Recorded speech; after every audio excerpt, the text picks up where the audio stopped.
வணக்கம் உறவுகளே. 2026ஆம் ஆண்டு புதுவரவு புது ஆண்டு.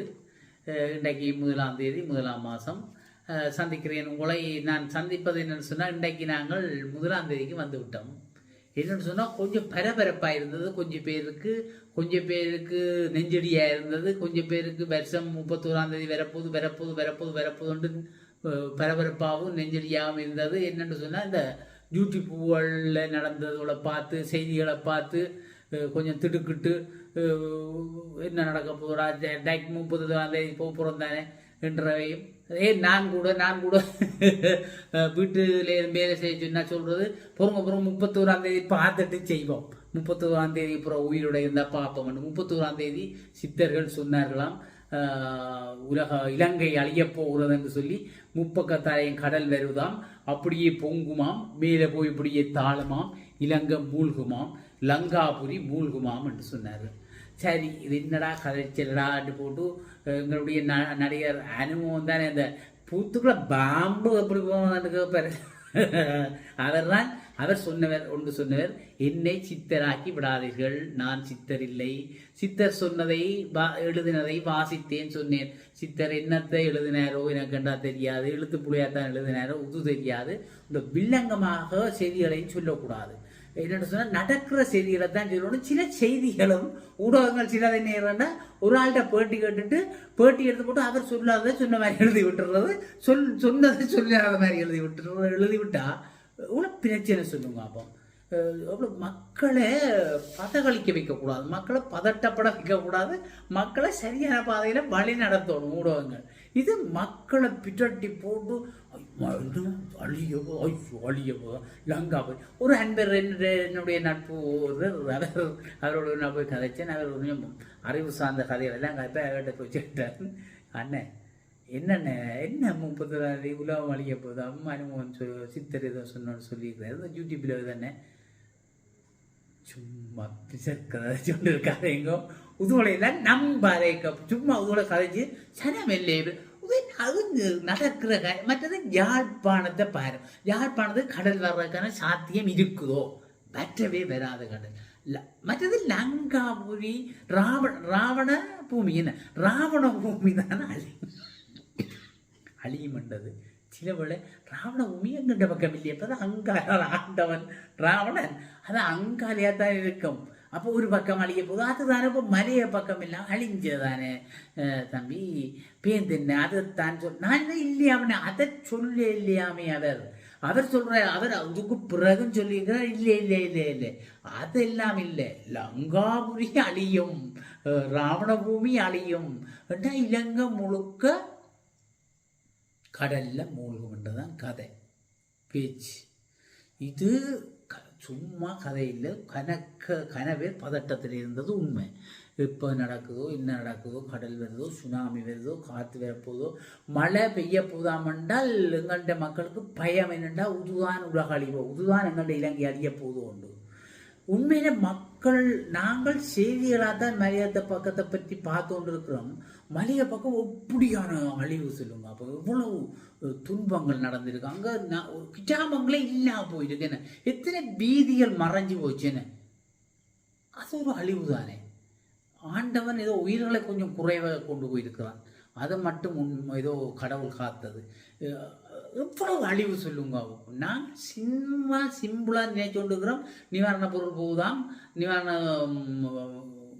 ரோட்டுகள் திருத்துற ஆக்கள் போய் நிற்கணுமா செய்யணுமா எல்லாம் அதில் ஓகேயாம் என்று சொல்லி செய்திகளைத்தான் பார்க்குறோம். செய்திகளாகவே எங்கள் அங்கே இருந்து அனுபவிக்கிற அந்த ஒவ்வொரு மக்களுக்கு தான் அதன் விளைவு தெரியும். அந்த அழிவின் விளிம்பு, அந்த அழிவு எப்படியானதுன்றது அங்கே இருக்கிற மக்களுக்கு தான் தெரியும். இல்லையே உண்மையா? பாவங்கள் எவ்வளவு அழிவை சந்திச்சிருக்கிறார்கள். கணவனை இழந்த மனைவி மேலே, என்னுடைய கணவனை கண்டுபிடித்து தாருங்கள், ஐயோ என்ற குழந்தையை காணையில் இருக்க பாருங்கோ போராட்ட காலத்தில் சுட்டார்கள், செல்பட்டது, செத்து ஐயோ இந்த பிள்ளை செத்து போச்சுன்னு பார்த்துட்டு அழுதார்கள், செத்து போச்சு இனி என்ன அண்டி போட்டு அழுதார்கள், துன்பப்பட்டார்கள். இது மண்ணுக்குள்ள மூடிச்சோ மூடையிலையோ இங்கே தப்பிக்கொண்டு அந்த குசினிக்கேருந்து கரண்டி சத்தம் அடிச்சு சத்தம் போட்டு கண்டுபிடிச்சி அந்த குடும்பத்தை காப்பாற்றலையே. அது மாதிரி எங்கேயும் இருக்குதோ இந்த புள்ள, ஐயோ எந்த மனுஷன் அப்படி இருக்கிறாரோ, ஐயோ எந்த மனைவி அப்படி இருக்குதோ, அப்படித்தான் இருக்கோ, சாப்பிடாம இருக்குதோ, ஐயோ என்ன துன்பத்தில் இருக்குது, எங்கேயும் ஒளிச்சு கிழிச்சு இருக்குதோ இந்த புள்ள. அது வலி எப்படி இருக்கும்னு யோசிச்சு பாருங்க. கொஞ்சம் யோசிச்சால் நெஞ்சு சும்மா சிம்பிளா ஒரு செய்தியை சொல்லி கொண்டு போகலாம். பதட்டம், மக்கள் அழிவு, மண் சரிந்தது, கிராமம் அழிந்தது, கிராமம் மூடிய சொல்றது சரி. அங்க இருந்து பார்க்க அந்த அந்த மக்கள் இந்த செய்தியை அப்படி செய்தியில போறீங்க பார்த்தால் அவர்களுக்கு இவ்வளவு வேதனையும் ஆத்திரமும் பெரும் சொல்லுங்க. உண்மைதானே இல்லையா? அப்ப செய்திகளை நாங்கள் செய்தியாக நினைச்சு போட்டு சிம்பிளாக கழிச்சு போட்டு போகக்கூடாது.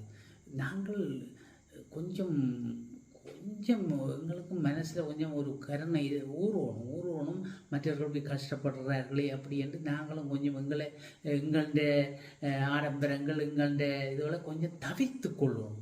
அப்படி இருக்கணும். இப்போ அவர் சொன்னார், சித்தர் 2-3 யூடியூப்பில் பார்த்தேன், என்ன 31ஆம் தேதி அழிகிறது நிஜம் என்று சொல்கிறார்கள். அழியத்தான் போதுன்றார்கள்.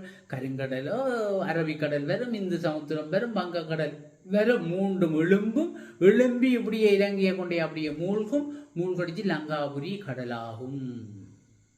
குமரி கோட்டம் எப்படி அழிந்ததோ அது தான் வரும். ஐயா, உலகமே கடலால சூழப்பட்டிருக்குது. உலகங்கள் எல்லாம் இப்போ தனித்தனியே பிரிந்திருக்கிறதுன்னு சொன்னா கடல் அழிச்சுத்தான் பிரிஞ்சிருக்கும். கடல் அழிச்சுத்தான் பிரிஞ்சிருக்கும். சில வேளை இலங்கையும் இந்தியாவும் உண்டாயிருந்திருக்கலாம்.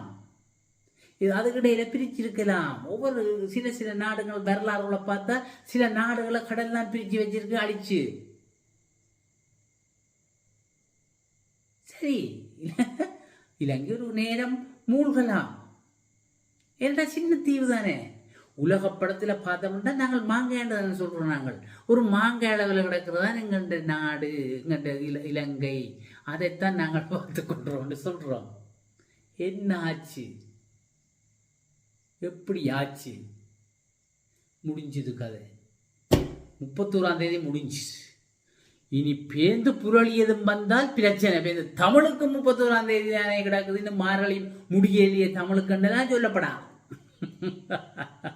ஏனென்று சொன்னால் நிர்வாக கட்டமைப்பு, நிர்வாக திகதிகள் எல்லாம் இதுதான். தையொன்று மார்கழி 31க்கு முதல் இலங்காபுரி ராவணபூமி மூழ்கும், கடலில் மூழ்க போகிறது, மூழ்கும். இது நடக்கும், நடந்தே தீர்வு சொல்றாங்க. சொன்னாங்க.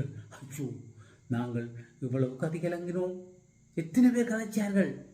சில பேர் இதெல்லாம் இப்படி இப்போ சொன்ன முதல் 2000 ஆண்டு 2002 வந்து முழு வரும் வரைக்கும் அழிய போதாம் என்று சொன்னார்கள். 2005 அழிய மாட்டார்கள். இப்படி எல்லாம் அழிஞ்சு. ஆனால் ஒவ்வொரு பகுதியாக நாங்கள் கொஞ்சம் அழிந்த நாங்கள் தான், இல்லை என்று இல்லை. சுனாமி வந்து அழிஞ்சது. சுனாமியை பற்றி என்னென்னு தெரியாமல் இருந்தால் சுனாமி வந்து கொஞ்சம் வேலை கொண்டு போச்சு. சரி, கொண்டு போச்சா? பேந்து பார்த்தா போராட்டம் வந்தது. போராட்டத்திலே அல்லோல பல்லோல பட்டம் இழுத்தம் பிடிச்சம் அழிஞ்சம் துவஞ்சம் போச்சு. அதுவும் போச்சு. போராட்டமும் போச்சு, உயிர்களும் போச்சு, சொத்துக்களும் போச்சு, சுகமும் போச்சு. எங்கள்ட சமூக சீர்கேடு பரவிட்டு பேந்து வந்தது. சமூக சீர்கேட்டாலேயே நாங்கள் அழிந்து கொண்டுதான் இருக்கிறோம். இப்போ அழிவைத்தான் சந்திச்சு கொண்டு இருக்கிறோம். பாருங்க, இளைஞர் உலகம் அழியுது. இளைஞர்களுடைய சமூகம் பாருங்க, போதை இதவளால அழியுது. யாழ்ப்பாணமே வந்துட்டு எங்கண்ட பண்பாடு, பாரம்பரிய கலாச்சாரம் நிறைந்த பூமி, நிறைந்த ஒரு மாவட்டம் யாழ்ப்பாணம் என்று சொல்கிறார்கள். வெளிநாட்டவர்கள் எல்லோரும் யாழ்ப்பாணம் என்றால் அது ஏதோ பெரிய தலைக்கு மேலே வைத்திருக்கிறார்கள். ஆனால் நாங்கள் என்ன செய்கிறோம்? சமூக சீர்கேடு வந்து விட்டது, தலை தூக்குகிறது, அழிக்க முடியாமல் நிற்கிறோம். ஏன் நாங்கள் ஒற்றுமையாக இருந்தால் அழிக்க முடியாதா? இதை அழிக்கலாம். ஒற்றுமை இல்லை எங்களுக்கு. தாய் பிள்ளைக்கு ஒற்றுமை இல்லை, தந்தை பிள்ளைக்கு ஒற்றுமை இல்லை, குடும்பத்திலே ஒற்றுமை இல்லை, சகோதரங்கள் ஒற்றுமை இல்லை, மாமன் மாமி ஒற்றுமை இல்லை, பிள்ளைகள் பெற்றோர்கள் பிரச்சனை என்று போனால் என்னென்று நாங்கள் மற்ற சமூகங்களை ஒன்றிணைப்பது. வீட்டுக்குள்ளேயே பிரச்சனை சொல்லுவார்கள், எனக்கு எதிரி தூரத்தில் இல்லை பக்கத்திலேயே இருக்காண்டு. அது மாதிரி தான் போய்கொண்டிருக்குங்கிற காலம். இறைவன் ஒருவன் இருக்கின்றான், அதில் எதுவித ஐயமும் இல்லை.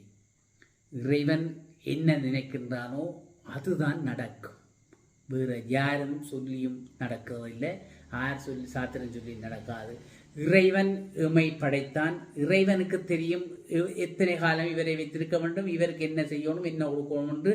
அவன் நினைத்தது நடக்கும். அவன் எப்போது அழிக்க வேண்டும் என்று நினைக்கிறானோ அப்போது அழித்து விட்டு போவான், அப்போது அழிஞ்சு போவோம்.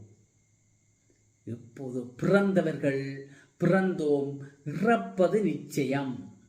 பிறந்துட்டம் தானே, இறப்பது நிச்சயம். அந்த இறப்பதற்கிடையில் ஏதோ செய்கிறத நல்லதா செய்து கொண்டு போகணும். நீ இறந்த பிறகுதான் தெரியும் நீ எப்படி உலகில் வாழ்ந்தாய் என்று. யாருக்கு தெரியும்? இப்போ இருக்கிறார்களுக்கு தான் தெரியும், எனக்கு தெரியாது, நான் செத்து போடுவேன். அதான் சொல்வார்கள் சிலர், வாழும் போதே வாழ்த்த வேண்டும் ஒருவனை. அவன் வாழும் போது நீ அவன் நல்ல செய்த தட்டி கொடுறான், தட்டி கொடுத்து அவனை பாராட்டு. அது செய்ய மாட்டேன் நாங்கள். பாராட்ட மனசு இல்லை. நான் அப்படி மனசுக்கு வச்சு குமை. அதான் எங்கிட்ட பக்கமப்பா. திருந்த மாட்டம், திருந்துறதுக்கு வாய்ப்பில்லை. ஏன் ஏன் ஏன் புரியவில்லை எனக்கு. உண்மையில் எங்களுடைய சமுதாயம், எங்களுடைய மனித சமுதாயங்கள் எப்படி போகுதுன்னு எனக்கு தெரியவில்லை. ஆகையினால் இறைவனை நம்புவோம். சிவன் அல்லது நாங்கள் சிவனை சொல்வான். எல்லா மதத்துக்கும் ஒரு ஏக இறைவன் இருக்கிறான், ஒரு இறைவன் இருக்கிறான், ஏகத்தலைவன், அவன்தான் இறைவன். அந்த இறைவனை நாங்கள் நம்புவோம். இறைவன் என்ன சொல்கிறான், என்ன நினைக்கிறான், அதுதான் உலகத்தில் நடக்கும். இவர்கள் சொன்னார்கள், அவர்கள் சொன்னார்கள், அவர்கள் அப்படி சொல்கிறார்கள், இல்லை இவர்கள் இப்படி சொல்கிறார்கள், அப்போ அழியத்தான் போகிறது, அல்லோ இது நடக்கத்தான் போகுது என்று அவர் இவர் உவர் சொன்னது எல்லாத்தையும் நாங்கள் நம்பினால் எங்களுடைய வாழ்வை நாங்களே சிதைப்போம், எங்களுடைய சிந்தனைகளை நாங்களே துளைப்போம். ஆகையினால் இறைவன் ஒருவனை நம்புவோம், இறை சிந்தனையுடன் இருப்போம். இறை பரம்பொருள் என்ன நினைக்கிறதோ அதுதான் நடக்கும், நடக்கட்டும். அதை நாங்கள் ஏற்றுக்கொள்ள தயாராக இருக்கிறோம் என்ற நினைப்புடன் நாங்கள் எங்கள் குறிக்கோளில் சரியாக வாழ்ந்து செல்வோம். வெற்றி நிச்சயம். நன்றி.